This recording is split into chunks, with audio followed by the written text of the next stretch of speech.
Bem-vindos a mais um estudo bíblico da Igreja Metodista Portuguesa.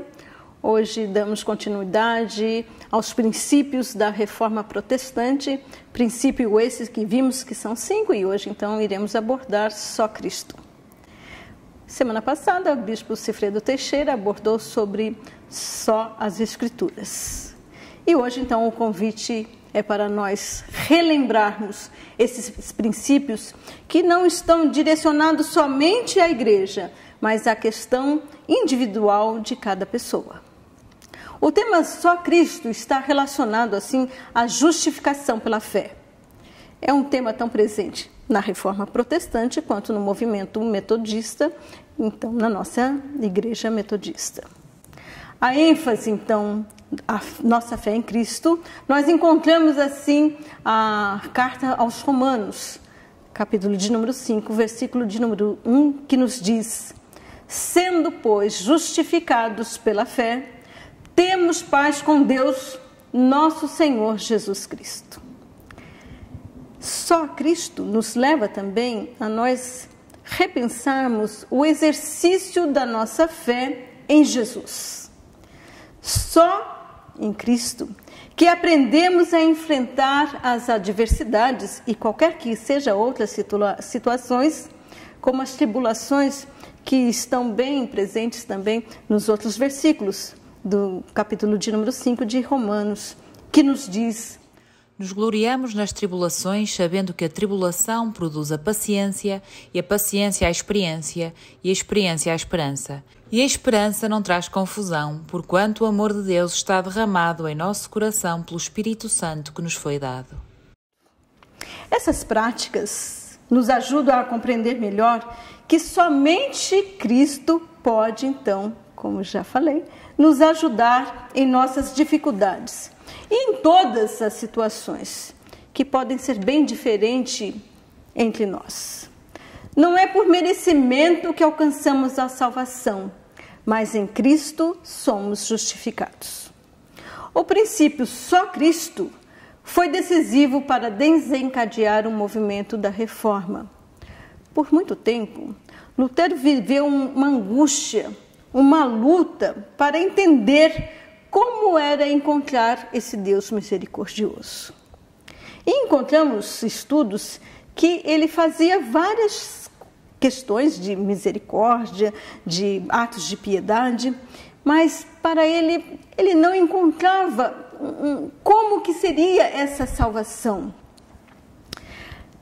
Neste tempo da reforma, o imaginário das pessoas, essa questão imagética, era um Deus punitivo, um Deus vingativo, um Deus que colocava medo nas pessoas. E essa questão da justiça de Deus era então compreendida pelo princípio de dar a cada qual o que lhe é devido.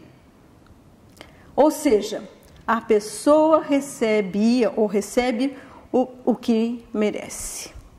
Se for uma pessoa justa, deve então receber a recompensa. Se ela comete pecado, então mereceria um castigo. Acontece que ninguém consegue chegar diante de Deus, para essas pessoas, sem pecado. Logo, então, ninguém escaparia do castigo divino. Essa compreensão, então, da justiça de Deus marcou muito a vida de Lutero, por muito tempo. Ele procurava de todas as maneiras agradar a Deus e tornar-se justo. Por mais que se esforçasse, então, nas orações, nas meditações, penitências e obras, ele percebia que não conseguia fazer o suficiente. Quanto mais procurava se aproximar de Deus, sentia-se que mais afastava dele. Chegou até mesmo a odiar a Deus, por ver em Deus somente a fase desse juízo com equívocos. A vida de Lutero mudou quando ele compreendeu a justiça de Deus de uma forma totalmente diferente. Não se trata da justiça através da qual Deus pune, mas da justiça que concede, uma justiça que concede perdão dos pecados. Deus não quer a condenação, mas a salvação das pessoas. Essa justiça de Deus se revelou em Jesus Cristo. Em Cristo, Deus não impõe condições para a acolhida e para o perdão. Por isso, Lutero pode dizer que a justiça é o conhecimento de Cristo. Lutero, então, descobriu o lado amoroso de Deus que se revelou na vida, na morte e ressurreição de Jesus. A partir daí, compreendeu que nada precisava, aliás, nada podia trazer para a sua justificação. Tudo já havia sido feito por Jesus, por Cristo. E é por isso que somente só Cristo. A pessoa não depende de méritos e qualidades para ser aceita por Deus. Somente Cristo basta. A vida e a obra de Cristo demonstram que o fundamento da justiça divina é a compaixão. Ela é diferente do nosso senso de justiça, que muitas vezes se baseia na aparência, no mérito, na intolerância, no pré-julgamento. Em Jesus Cristo, Deus se revela na miséria, na fraqueza, na dor, no sofrimento.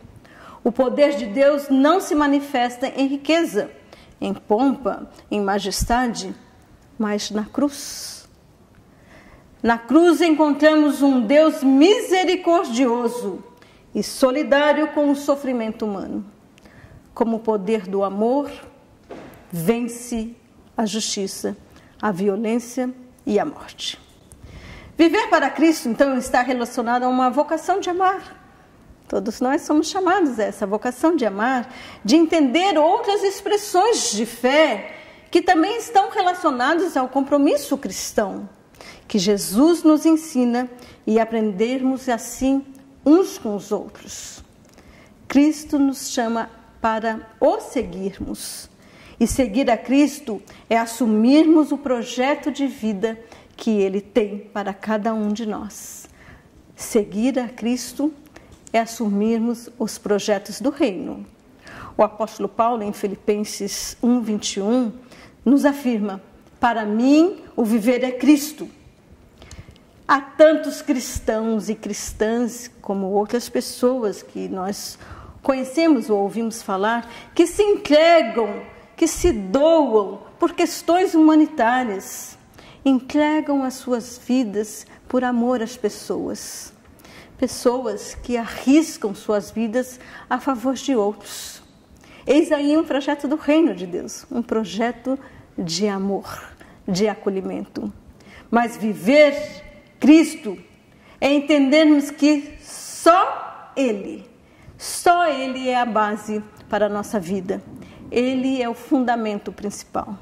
Não é a sabedoria humana, o poder, o dinheiro ou qualquer outra coisa que deve ser prioridade nas nossas vidas, que ocupe o lugar que Cristo tenha a prioridade. Cristo é a nossa única salvação. Algumas coisas nós sabemos que são essenciais, mas não são fundamentais. O fundamental é Cristo. No próximo episódio, o pastor Fernando Marques apresentará o tema Só a Graça. Nos encontramos lá. Que assim nos abençoe o Senhor.